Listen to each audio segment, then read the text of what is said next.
Hi, this is Pamela Leggett. You may know me from my articles in Threads magazine, my sewing classes, or my Pamela's Patterns line. Did you know that your serger is one of the most versatile tools in your sewing room? I have two on-demand classes, Serger Techniques and Fashion Serge, to show you how to get more out of your serger. Learn the basics from Serger Techniques, including the fastest and easiest way to rethread your machine. For more advanced information, Fashion Serge will guide you in serging garments and special embellishments. You can purchase the classes separately or get a bundle discount for purchasing both.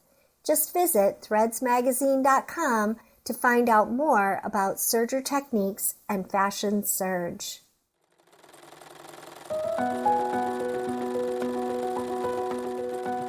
Hello and welcome to Sewing with Threads, the monthly podcast with the staff of Threads magazine. I'm your host, Carol Frazier, and I'm joined by my colleague, Janine Clegg. Hi, Janine. Hi, Carol. And today, our guest is Heidi Parkes. Heidi Parkes is a quilt artist based in Milwaukee, Wisconsin. She's the author of an article in the spring issue of Threads, number 221, which you may have seen already, on diary quilting.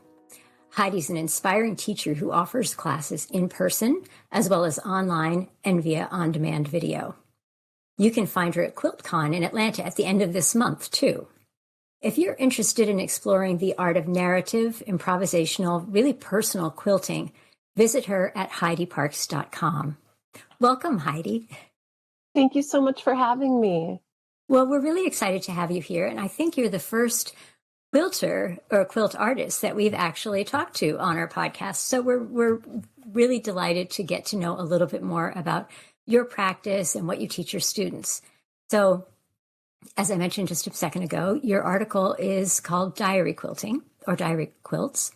And what I wanted to ask first is, can you give us a little definition of what diary quilting is for you? I think of a diary quilt as a quilt made that is about the maker and that tells the story of the maker. So it's a pretty simple general idea. So what makes it different from, say, a quilt that maybe somebody would just make out of some scraps that they have around the house? So hopefully it's telling a little bit deeper of a story beyond just, I owned these fabrics. And I personally love the word diary in contrast to, for example, autobiography or memoir quilt, because a diary has a certain rawness to it where you are working through something or trying to better understand yourself or even making plans. I recently am teaching a diary quilting class online. It's all month this January. And I went and took photographs of my old paper journals that I've used. And I have over a foot tall of paper journals. And I didn't really think that I was a paper diary maker previously. But I discovered I am. And even looking back into childhood, I had these lists of things I would like to accomplish. How do I want to get there? Collections of quotes from artists and other people that inspired me, that embodied where I wanted to go or what I was looking forward to. And a memoir and an autobiography isn't really a place where you put your plans very much. So that is a key distinction of a diary quilt for me. I also think that a diary quilt can be something that harkens to the past. I recently made a quilt about 2021. It was a remarkably wonderful year to be me during a time that I think was very hard for a majority of people. So I wanted to understand, what was this magic that I tapped into in 2021 and how can I invite it also into 2022? So making this quilt that's inspired by the calendar helped me better understand what I had recently done. I also make quilts that are casting a spell for the future. It's a series called Magical Thinking Attempt, and I'm on number 8 so far. So I've cast a lot of spells, and knock on wood, so far they seem to be actually going really well. And there's a lot of science and thoughtfulness behind manifesting rather than just being magic that you might poo-poo. That if I know what I'm looking for, if I know what I want, I'm much more likely to get there rather than just wandering aimlessly through life. So the way that I might create a vision board, I'm able to create a quilt that's about something I'm striving towards. And then everything that I do, I see opportunities for that to loop in. The last kind of quilt is probably the most common way to approach a diary quilt. And that is a daily practice or a regular practice, something that is added to throughout the present moment. I think a lot of people can identify with writing down your thoughts in a diary. And I'm wondering how you made the leap from paper to textiles. How did you figure out how to express your feelings, your experiences, your visions, your goals in textiles versus paper? I find that I'm not a very reliable paper diary writer. I'll maybe get excited about it for a couple weeks or a couple days, and then I drift off. I lose the connection to it. Writing isn't necessarily something that feels like deliciously good to do. It can feel a little more like being in school. And I love to sew. I feel like I'm in such a relaxed, happy place when I'm sewing. I love the feeling of multitasking where I might be going down a YouTube rabbit hole of podcast episodes or digging into a marathon TV series or possibly even listening to an audiobook. And that while I'm doing that, I can also be sewing. And there's just nothing like my hands expertly doing what they know how to do. And I almost don't have to think about what my hands do because they work on a different kind of autopilot. And I'm in that flow state and it's just delicious. So I always want to be sewing, and that keeps me engaged. I also am more of a monotasker when I'm sewing rather than someone who moves from project to project to project. I get very wrapped up in what I'm making and excited and curious. That when I'm teaching, especially, I try to emphasize, stay curious. Keep wondering what you're going to make. And that curiosity then drives me to want to finish or want to keep adding to the quilt.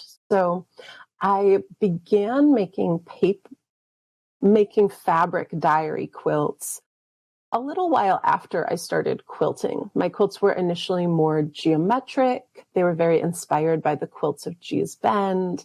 And I liked how it felt to sew. And it was this new discovery that I liked that compared to painting or ceramics or embroidery, some of the other art forms that I had worked with previously.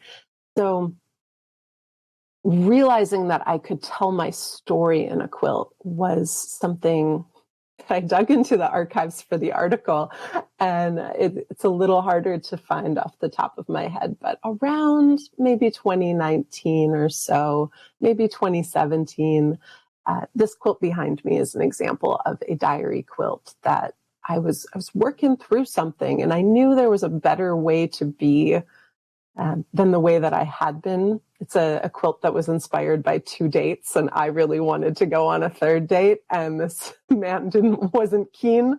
And I thought, why do I want to go out with someone who doesn't want to go out with me? That's not me being my best self. And how can I try to rewire those neural pathways so that I'm not thinking about these other good qualities that he has, because he really needs the good quality of liking Heidi Parkes. So that was one of the quilts that I made around that time that shifted me more into being very specifically making quilts about me and using them as a place to work out and solve problems. It sounds there's so much. There's so much about process in this. It's the process of making it. It seems like when you do it, you are putting yourself through the process of adjusting to something you're thinking about or working through, as you say, but also the handwork that is a process in itself that seems to guide you along in your thinking even, or maybe they work together. I find that really fascinating because it's not much like what most of us do when we're garment sewers. We follow a set of directions and we don't get to go off trail at all and explore and be curious, as you say, you think people should do. I mean, I was going to ask you, how do you handle it if you come up against sort of a creative block? Do you ever get one when you're doing one of these quilts? And if so, what do you do about that? Oh, yeah. So I often kind of lean into those moments. I think if a quilt doesn't have a moment in its making where it's looking kind of ugly or getting a little bit too weird, it ultimately, in the end, it lacks some of that ambiguity or tension that makes a viewer's eyes want to linger. Just last night, I was talking with some of my students and they were saying, Heidi, like, we get the concept and why it's helpful for us, but how do we make it beautiful like some of your quilts? They were talking specifically about Mimi, Mimi, Mimi, which is a quilt about my grandma Mimi. And in that quilt, they're asking, but how is it so pretty?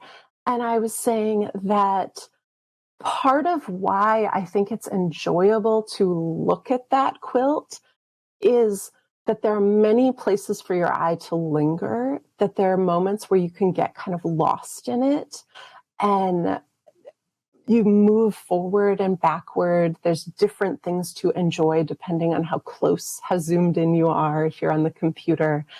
And that's part of the joy of looking at it rather than, for example, it's,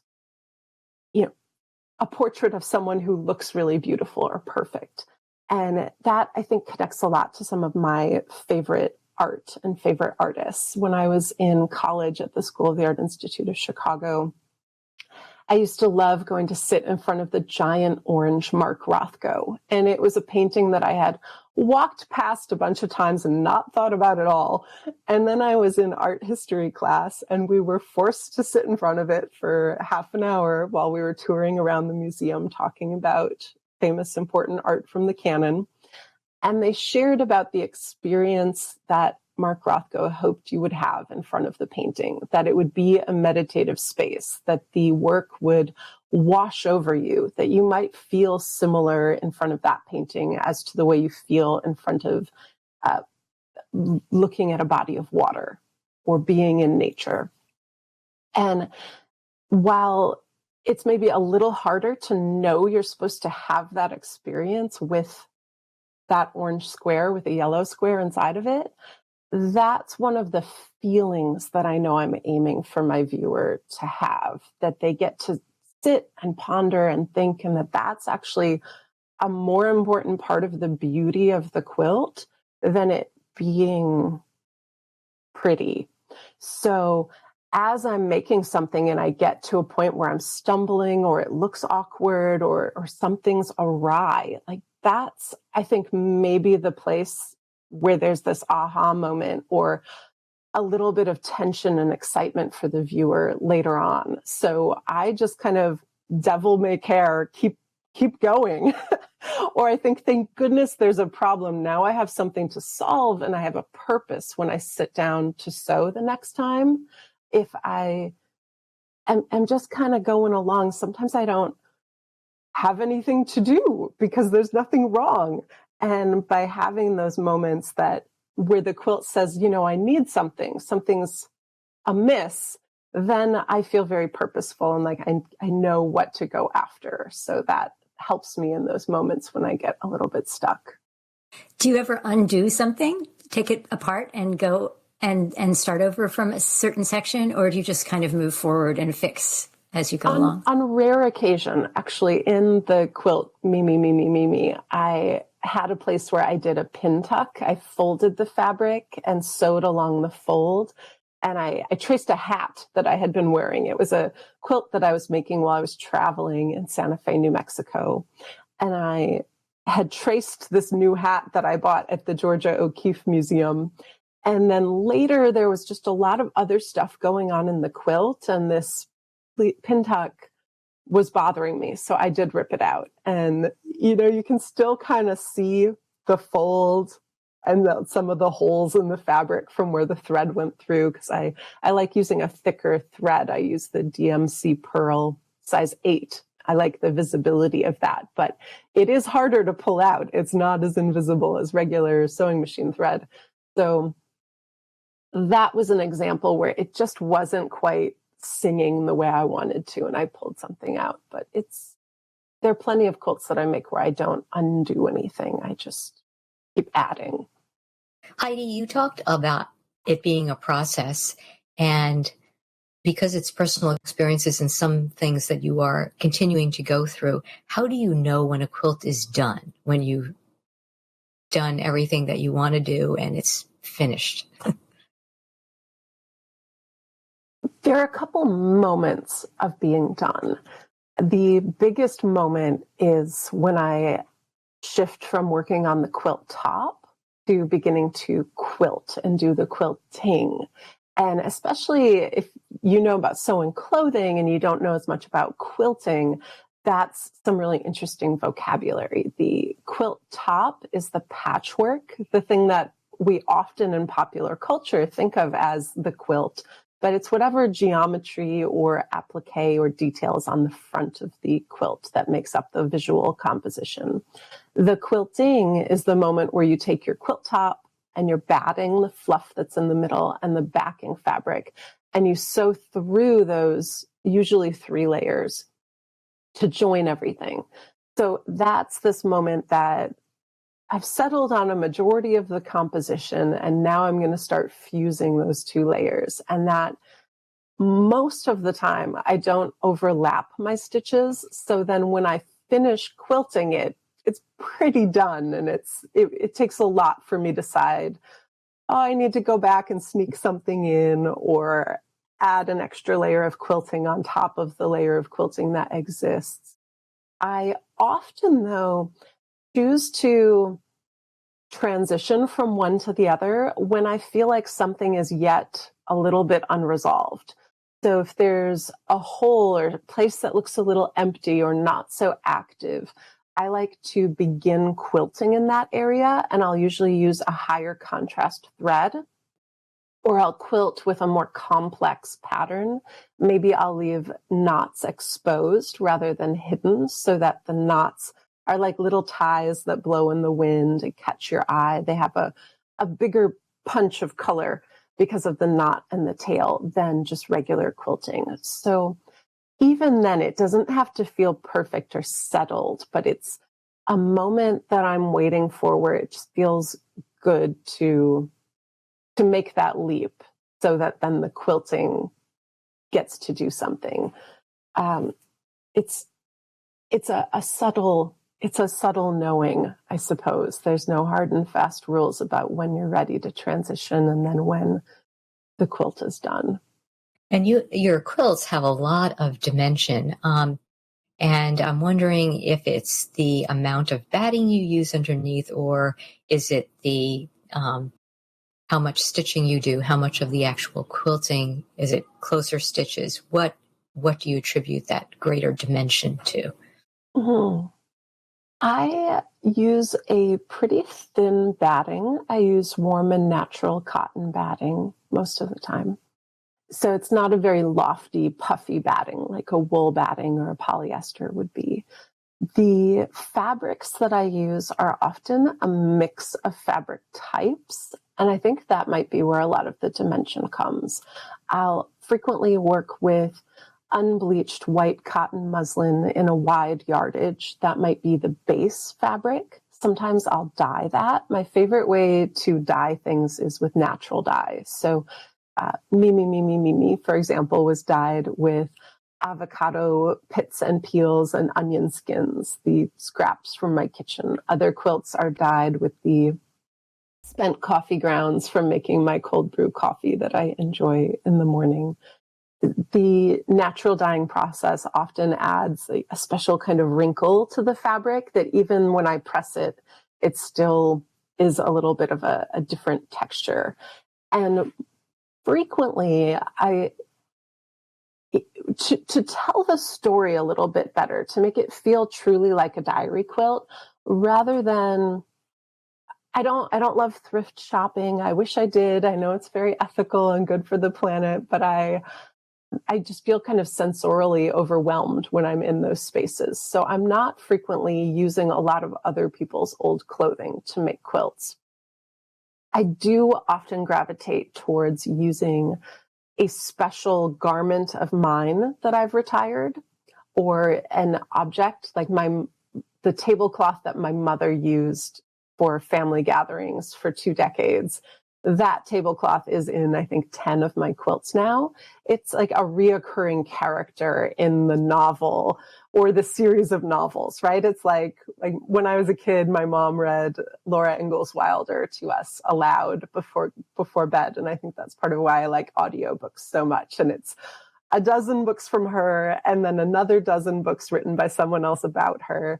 And as you go through that arc of quilts that I make, about 10 quilts a year, I suppose, is what I'm usually making, that reoccurring character of the tablecloth keeps popping in. And I'm thinking about my mother.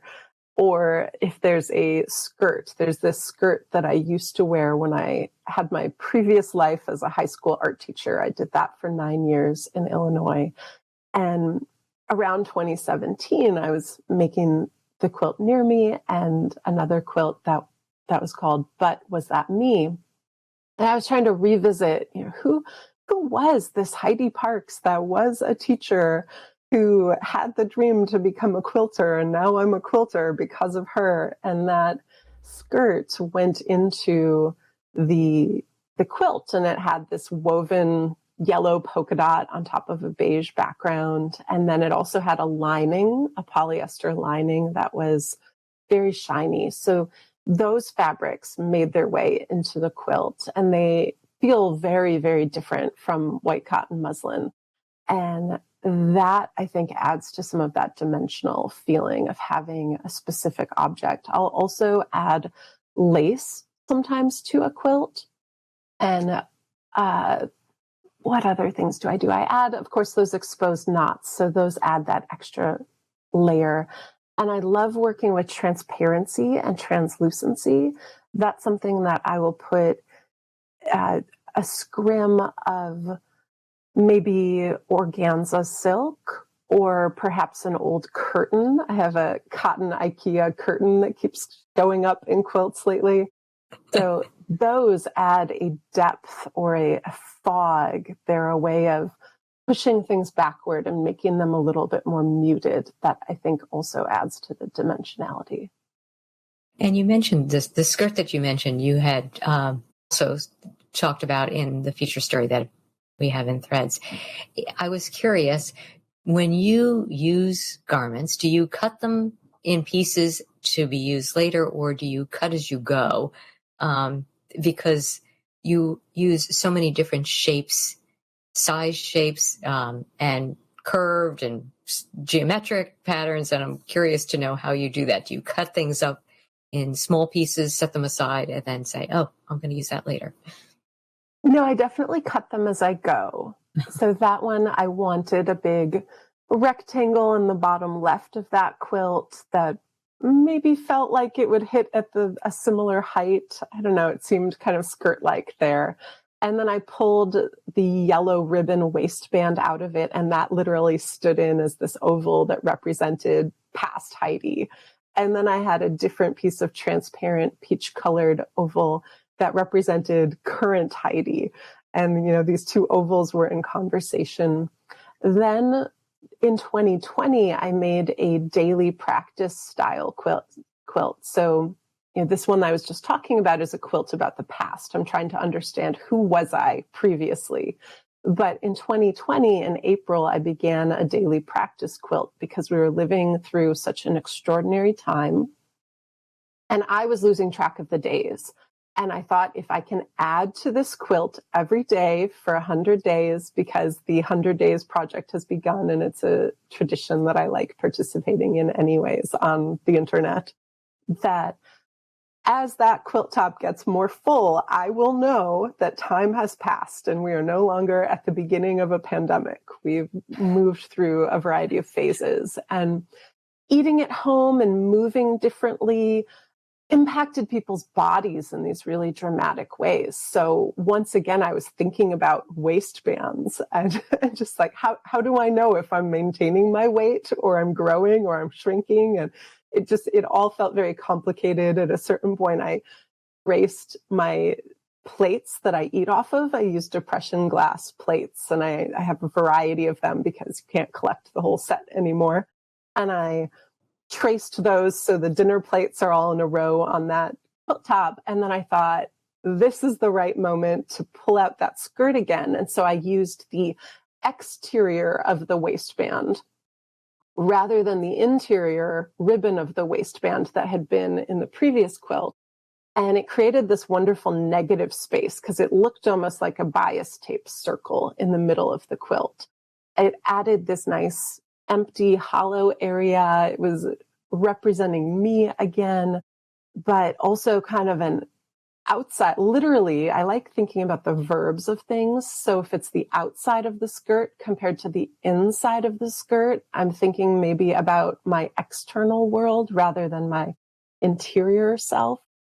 So that was a great moment to pull from the skirt. And other occasions, now the skirt looks kind of funny. It's in a few pieces in a bag of these garments that are reoccurring characters in the quilts.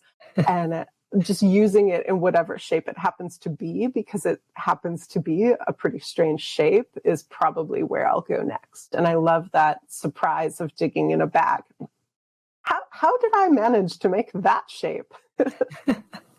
I'm so interested to hear about how you get to these different elements in each of the quilts, because one thing we haven't really talked about is the fact that most of your quilts are largely abstract. When people think diary quilt and you say it's talking about something I'm working through or a story in my life, you might imagine that it's going to be a lot of representational embroidery or, appliques that show things that happened or people or whatever. And that's not really a major part of your quilts. You have ways of sort of distilling a concept or an idea into something like the waistband standing for yourself, but being, also a visual element and creating balance elsewhere. In on the code, it could just be an oval. Well, and I think that's what makes these really very artistic. And I think about your students saying, well, how do you make them pretty? And I'm like, oh my goodness, it's because Heidi is an artist and we're not all artists. Not everybody knows, not everybody can easily look at something and say, there's something missing here, or there's something too much there, and how to fix it. That I think is something that takes practice. And I think probably working with you in a class would be a way to learn to do your own editing and do your own sort of critiques of the work you're doing. And also, I'm imagining that you don't expect people to be cruel to themselves when they're working on these. That's actually just like the perfect jumping off board, is that diaries can sometimes be places where people are cruel to themselves. Looking back at my childhood diaries, I see moments where I was really having a lot of self-deprecating self-talk, or talking about how much I disliked my little brother, because that's sometimes how siblings are when they're young. And there's a lot of raw emotion and feeling that shows up in a diary, and it is just not okay for public consumption. That's the nature of it. It's a place where you have these unprocessed thoughts, and it's a place where you can naturally nurture some of the metacognition that is so healing, where you realize you have two selves in your brain, and you can literally sit there and watch a different part of your brain have a thought, and then you can realize, oh no, that's not how I want to talk to myself. That's not how I would talk to a stranger or an animal or a loved one. And you can start to rewire and reframe and rethink about those things. That's a big part of the work that I did when I was in yoga teacher training. And I studied with Ralph Gates and then with Indu Aurora. And that moment of 2012 to 2014, where I did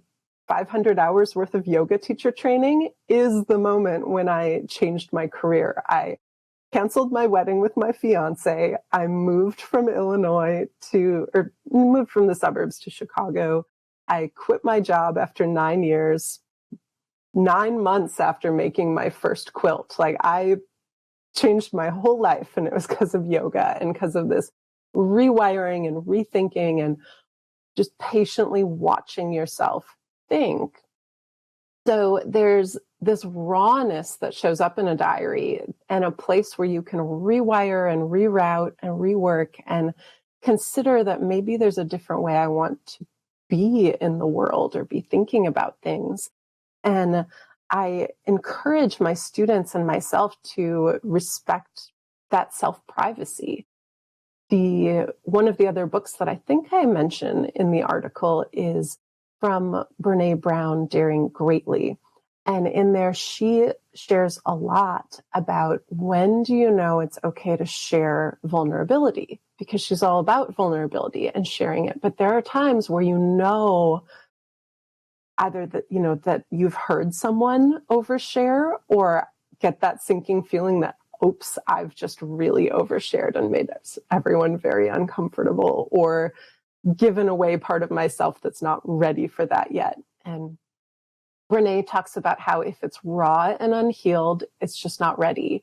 And if it has been worked through and you can, you know, talk about it without crying is always a good hint that you're there, that then it is ready. So the abstraction is this protective mechanism. You know, my first diary that I ever had was pink plastic with a metal padlock on it. And I think that just says so much about how I connect to a diary and what I think it's for, that the abstraction is the metal padlock. It's this way that allows me to work through something in a way that feels really true to myself and really specific to whatever it is that's going on, but also that then I can share it pretty quickly with the public after I've made it.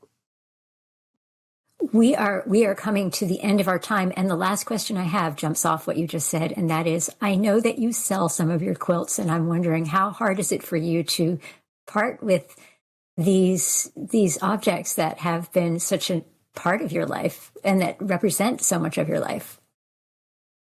Just yesterday, I went to the post office to mail my 4 quilts to QuiltCon that will be exhibited there in Georgia. And I may get them back again. I for sure will see them in the exhibition, but maybe they'll sell. And there's always this moment that I have of like, good luck, guys. You can do it.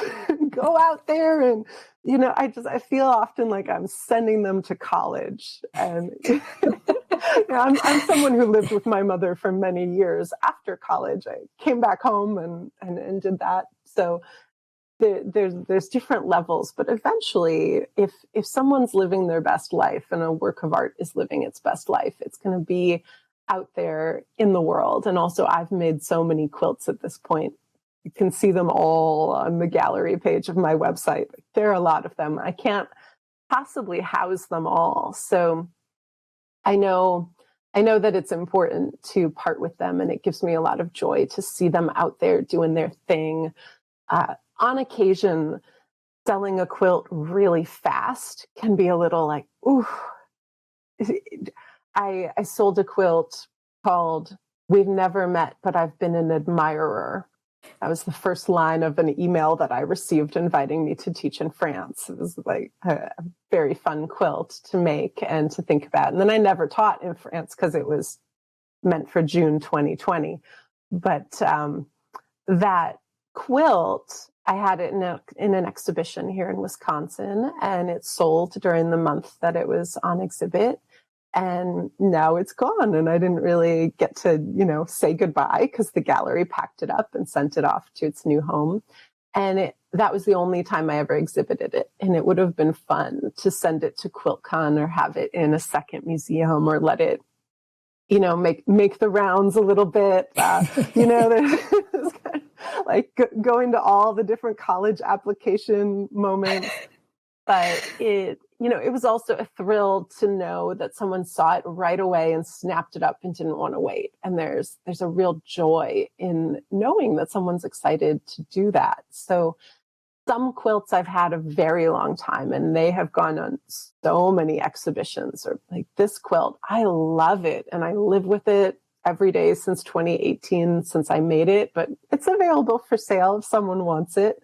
It's a little more complicated to ship because it's on a wooden frame and it's 3 feet by 3 feet, but I could figure it out. So Heidi, tell us, yeah. Heidi, where people can see what your website is and other ways they can see more of your work and find out more about you on social and otherwise. I only go by my name, so it makes it pretty easy. I'm at HeidiParkes.com. Parkes is spelled with an E, so that's the sneaky part. And on my website, I link to the gallery page that has all of my quilts. I also teach a lot of classes, and those are all hosted either on my website on the shop page, or if I'm teaching somewhere else, for example, I'll be teaching in France in September of this year. Those kinds of classes are linked on the workshops page.